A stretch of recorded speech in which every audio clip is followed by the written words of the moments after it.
Happy Vlogmas, everybody. Day 2 of Vlogmas. And I am here at the Lyric Theater in Manhattan to see Harry Potter and the Cursed Child. Part 1 is tonight, part 2 will be tomorrow.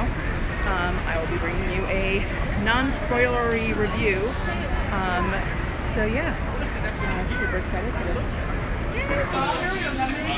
We have Slytherin and Gryffindor themed jelly beans here in the refreshment area, and it's also super themed and super amazing. I 100% am in love with this place. Okay, so I just got out of part 1 of Harry Potter and the Cursed Child, and oh my god, it is an amazing, amazing play. I cannot wait till tomorrow. So good. The production value is amazing. I'm gonna keep the secrets and I'm not gonna spoil anything, but oh, what the heck. This is amazing. I have no words. So I'll be back tomorrow night for part 2. Alright, I am back in Times Square. I'm headed back to the Lyric Theater for night 2 of Harry Potter and the Cursed Child. Super excited because where it left off last night was very, oh my gosh. So I'm very excited to see what's gonna happen tonight. Stay tuned. Okay, just finished part 2, so I've now seen all of Harry Potter and the Cursed Child, and oh my god, so good. Totally cried. Not gonna lie, it's Harry Potter, so naturally I cried. I'm going to go home because I'm in the middle of Times Square. And I'm gonna go home, sit down, collect my thoughts, and then I'm gonna film a very much non-spoilery review of this. But just so you know, I'm not lying, there's Times Square and all of its touristy glory. Okay, so I am home. I'm ready to talk all about Harry Potter and the Cursed Child, the play.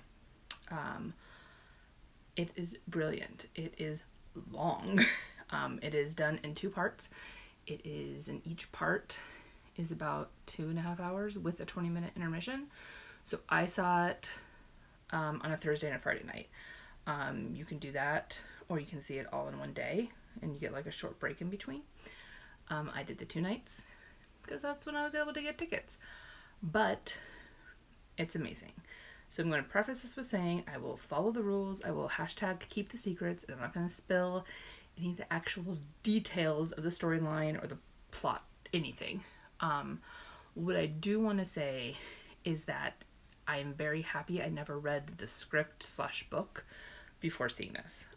When the play came out in London in 2016, they released the script as an actual book, but I bought it. I'm looking at it right now, sitting on my bookshelf. I've never read it. It's one of those things where it's almost reverse of the normal, where beforehand it's you always read the book before you see the movie. In this case, I wanted to see the play before I read the script. I didn't want to go into the play already knowing everything. So I own it. I've never read it. I'm very happy I didn't, because if I had read it and I knew everything that was going to happen beforehand, I mean, it would still be magical and it would still be amazing, but you wouldn't have that same oomph factor, I guess. The production value of this play is phenomenal. When we watch the movies, you always kind of know that the magic is CGI, the magic is done in post. What you're watching happen is happening in front of your eyes. They've literally found a way to make the magic real. And I don't want to know how they do it. I have no interest in finding out how they do any of this. It is just brilliant and it's amazing. And some of the effects that they do just takes your breath away. The story itself, again, not spoiling anything, the story itself is it's good. It's a good story. I know online, the Harry Potter fan world is in 2 parts, divided. One saying, it's glorified fan fiction. The other saying, no, it's J.K. Rowling approved, so hashtag canon. I'm going to kind of go more with the J.K. Rowling approved it, so therefore it's canon. It picks up basically where the epilogue ends in the 7th book, 8th movie. At the train station, taking the children off, and with Albus Potter worried about what house he's going to get sorted in. That's where the play starts. And that to me is kind of the deciding factor of it's canon, I guess. You know, if it started probably anywhere else, I would maybe be hesitant, but because it starts right where the book ends, like 19 years later, I gotta go with it. A few things to keep in mind, I guess. It's very important that you've read the books, all the books, before you go to see this, not just have watched the movies, because there are things that will make more sense if you have read the books. It's as much as I can say without giving too much away. The actual storylines, kind of going back to that, it's got laughter, it's got a lot of emotion in it. I mean, I wore waterproof mascara today because Harry Potter, you know, those last couple of movies, man, they just get you right here. And I cry still every time. You know, hardcore fans, you know that part in the movie in Deathly Hallows. Yeah, you know. Several parts in Deathly Hallows. There's a lot of moments that kind of come around, and it's brilliant. The theater. So here in New York, it plays at the Lyric Theater, and they, if I remember correctly, they spent a lot of time, and I'm sure money, revamping the theater to fit the needs of the cursed child. So it's actually like, it's a very large space. Like there's several merchandise shops actually. There's like the typical like little areas that you see in normal Broadway shows, and then at the end, where it enters or exits onto 43rd Street or 42nd Street, is a really big merchandise store. I only walked past it. I didn't go into it because I don't need more Harry Potter merch right now, and temptation. But the theming is brilliant, and again, I can't say much without spoiling it, but just the changes that get made in between the break between the first part and the second part are like Wizarding World magic.